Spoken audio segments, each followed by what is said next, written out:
Oh, hi friends. I'm here today in Santa Cruz, the beautiful redwood forest. I'm just here communicating with the trees and what what's that? It's telling me that you should follow the link below and look at the Trash Grab Kickstarter and maybe sign up for a preview. Hold on. Oh, the point of the video. It's asking for the point of the video, which today we're going to talk about communicating game rules and design through game pieces. And so today specifically, I'm going to talk about how I can communicate the rules of Trash Grab through my template design. And so right here in my pocket, I have some Trash Grab cards.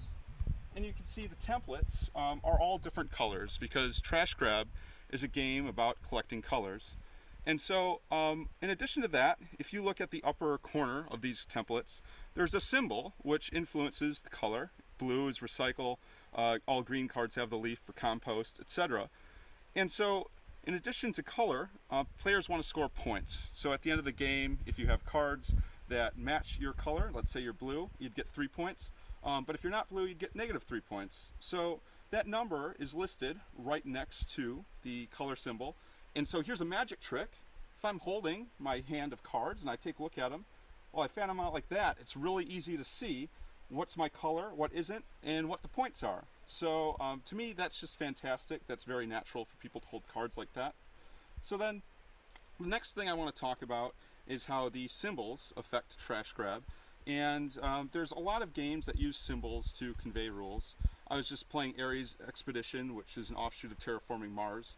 And that game had fantastic symbols for explaining when you can do things in certain phases, and what kind of cards, like maybe you have an iron card that interacts with maybe a microorganism card. And the symbology is very good. Similarly, you have Wingspan. It's a really great game. My favorite icon in that is the little bird that's preying on things. And it's always fun to just grip a card from the top of the deck and eat that bird. And when players see icons like that, they kind of have a general sense of what they're going to do with the rules.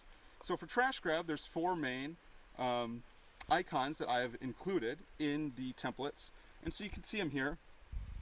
First of all, you just have the standard, this is a standard action that you'd take in Trash Grab.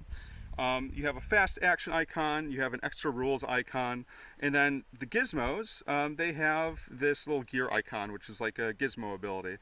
And so I'm not going to get too far into specifics, but players can generally tell that, hey, if I am looking at this symbol, I'm generally going to kind of do something that the other symbols say they're going to do. The next thing I want to talk about is differences between cards. Trash Grab has both ventures and gizmos. And if we're talking about something like, let's say, Magic the Gathering, they have different cards. They have like instant sorceries, enchantments, but I don't think their templates are too great at differentiating them. Conversely, maybe a card game like Pokemon, it's very obvious to tell what the difference is between maybe a Pokemon creature and like a trainer card. Pokemon are very colorful, usually very animated. The trainer cards usually grayed out, and they usually have like a little yellow strip across the top that informs you it's a different type of card. So for Trash Grab, I wanted to inform people that you have 2 card types, gizmos and ventures.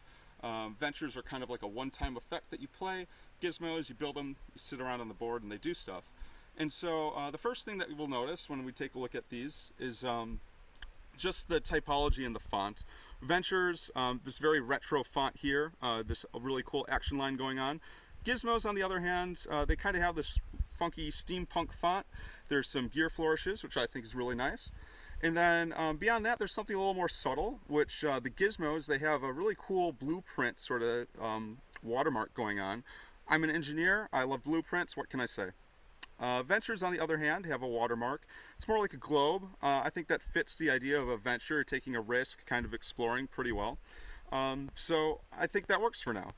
And then finally, there's one thing that I'm really proud of, and you can see between looking at a venture and looking at a gizmo, all gizmos have this really cool caution strip here, just like heavy machinery would when you're taking a look in the real world. And this does 2 things. First of all, when we're talking about playing Trash Grab, you get to do one of 3 things in a turn. You can either play an action or play a venture, you can build a gizmo, or you can activate a gizmo. But when you activate a gizmo, you can't do anything else, and when you build a gizmo, you can't do anything else. So sometimes players forget that. They'll build it and they'll try to activate it. But this caution strip right here tells you, hey, you got to stop. And then in addition to that, everything's indented down here, so it kind of just pushes things to the side and kind of reminds the players, oh yeah, I do need to stop and think about that. And with all that, I'm kind of done thinking about things. I'm here in the redwood forest, and I'm going to go back to talking with these trees, and we'll talk more about design next time.